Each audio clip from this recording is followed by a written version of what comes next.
वंदे पुरुषोत्तमम, वह तो मेरे पास है।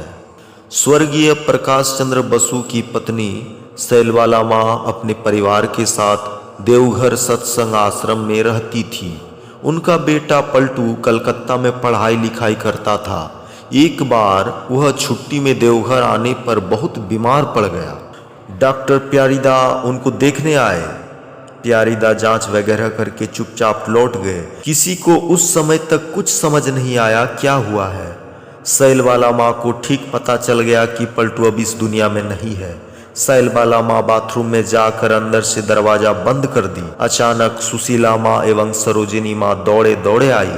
ठाकुर उन लोगों को देखने भेजे हैं सैलबाला माँ क्या कर रही है। वे दोनों आकर सैलबाला माँ को खोजने लगी।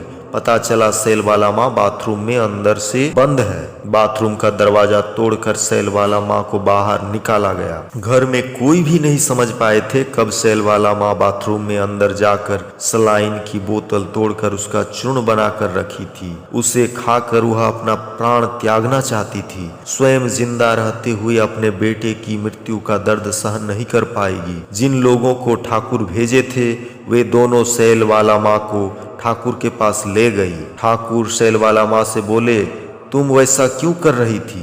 पलटू यानी मृत लड़का आकर मुझे तुम्हारे संबंध में बतला कर गया। सैलबाला माँ को समझ में आया कि उनका लड़का श्री श्री ठाकुर के शरण में ही है। वे ही सभी के रक्षक हैं, वे सर्वज्ञ हैं। उनका बेटा माँ की विपत्ति की बात रक्षाकर्ता को बता कर गया है।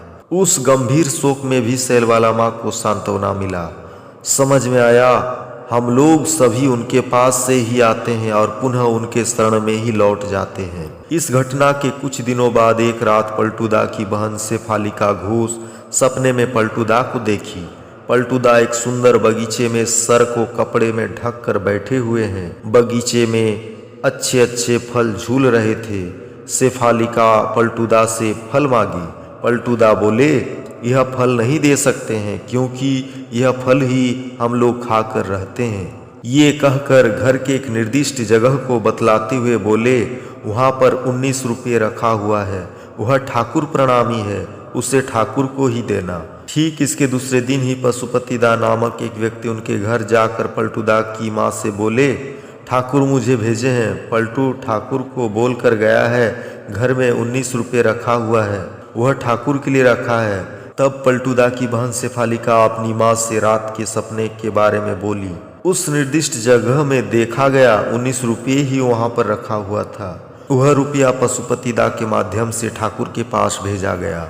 सातवत कथा से 7 अगस्त 2022। जय गुरु। परम प्रेममय श्री श्री ठाकुर अनुकूल चंद्र जी से संबंधित घटनाओं को सुनने के लिए इस चैनल को सब्सक्राइब करें और बेल आइकन को प्रेस करें। जय गुरु।